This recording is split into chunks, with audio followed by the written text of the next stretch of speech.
Comes actually very specifically from the English witch trials, where witches were believed to have demonic familiars. So local domestic animals, a cat, a toad, a bunny, whatever, believed to be a little demon or a little creature doing the devil's bidding that was feeding off the witch. And this really becomes prominent in particular in some major witch hunts in the 1640s in East Anglia, where you have Matthew Hopkins and John Stern style themselves as self-appointed witch finders and go out and basically use sleep deprivation to get people to confess to witchcraft.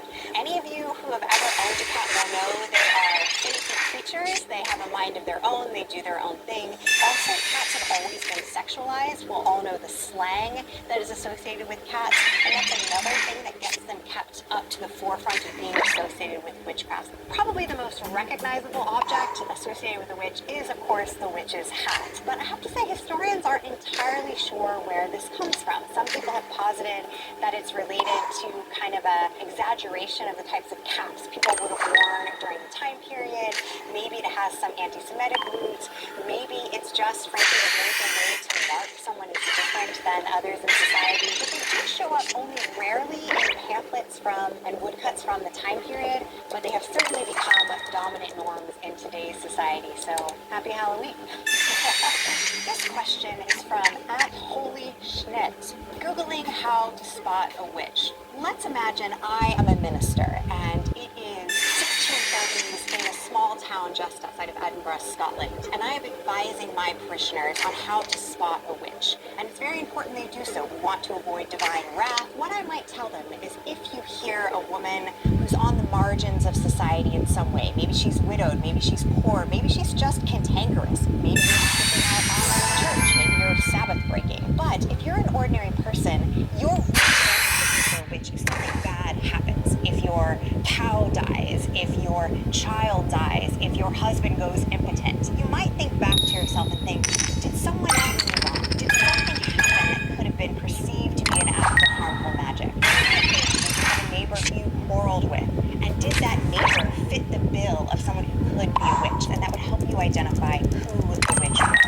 At Carolyn Caltho, why did the Salem witch trials start at all? Caroline, great question. And how much time do you have? The long-term causes are that we should understand Salem as coming at the tail end of a much larger chapter of European witch hunting. That is to say, the Salem witch hunts are in the early 1690s.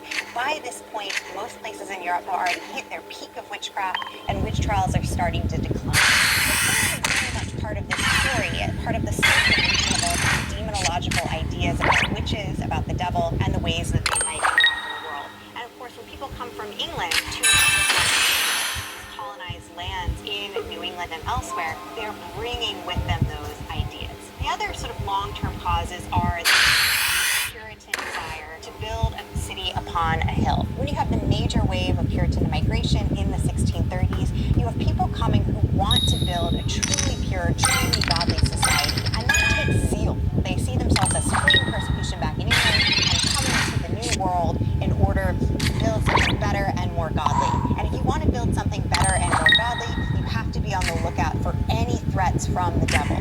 And for the Puritans who settled in Boston and beyond, they really saw themselves as under threat from a range of actors. They were colonizers, of course. They were coming into conflict with local indigenous groups, and they are going in some ways to perceive indigenous peoples as being potential servants of the devil, and especially they think this after waves of frontier wars that took place in the middle and latter part of the 17th century. Short-term causes are, there's so much communal feuding. There are debates among community members. There's a general sense of unrest and distrust of one's neighbors. A new minister has come to Salem a couple of years before the Salem witch trials, a guy called Samuel Parris, a real asshole, and he is certainly at the center of a lot of these witch trials. Really in his home, he's the minister of the newly appointed Salem village, where the witchcraft symptoms start. So Samuel Parris, this diehard Puritan minister, there's a daughter, Betty Parris, and a niece, Abigail Williams. They're in his home, they're young, 9 and 11, and they start to experience symptoms of bewitchment and affliction. And that is what gets the witch trials going. They're the first of the afflicted girls. And it sort of spreads like wildfire from that. And that's partially because it serves the purpose of Samuel Parris. If this minister is trying to make his way in the world, if he's trying to show himself as the godly emissary on earth, then of course the devil's going after him, right? This legitimizes his position. And I think we also have to ask the question of why did these young girls perform bewitchment? Why did they think they were afflicted, or at least why did they manifest the symptoms of affliction? Odd contortions of the body, the speaking in strange voices, the writhing about, signs that we would typically associate with demonic possession. Why did they do this? Well, few people in Puritan society had less power, less of a say, less of a voice than young girls. They were told to be quiet, they were told to sit back, they were told to ask permission before speaking, they were told to obey their mother and father at all costs. And here is this moment where they take center stage, the spotlight is on them, and then you have the adults interpreting that for their own purposes in ways that spiral into the trials. Next question, and this is a good one, from @DreamOfDelphi. Do we believe that witch hunting was a result of actual witches or ergot poisoning? I think in some ways people want to believe that these girls were just low-key tripping, right? As a little light LSD action, and that maybe explains it, because it's easier to understand than thinking that people really believed in witches and were really fearful of them. When we read about people believing that witches were going to the Sabbath and having sex with the devil and committing cannibalism to the campsite and so on, we just find that beyond belief. We think, how did people actually think this was true? Surely the witch trials must have been about something else, social control, ergot poisoning, these sorts of things.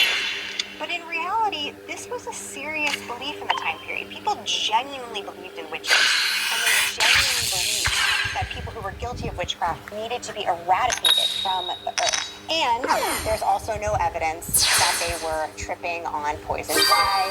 There might have been more indictments. But the reason we know that's not true is because there's been a lot of poisoned rye, of ergot poisoning going around. And the witch trials were not just in Salem. They took place from the late 15th century through to the early 18th century. That's tens of thousands of people accused, tens of thousands of people executed, and there's just not that much LSD bread. Claire asks a really common question. Anne Boleyn didn't actually have 6 fingers, did she? And I think what Claire in some ways is sort of asking is, was Anne Boleyn believed to be a witch? Did she have these signs of witchcraft or physical difference like 6 fingers that could mark her out? Well, Claire, she didn't actually have 6 fingers. There's no contemporary evidence of that. And actually, Anne Boleyn was never accused of witchcraft during the period of her life. She was not accused of witchcraft at the time of her downfall.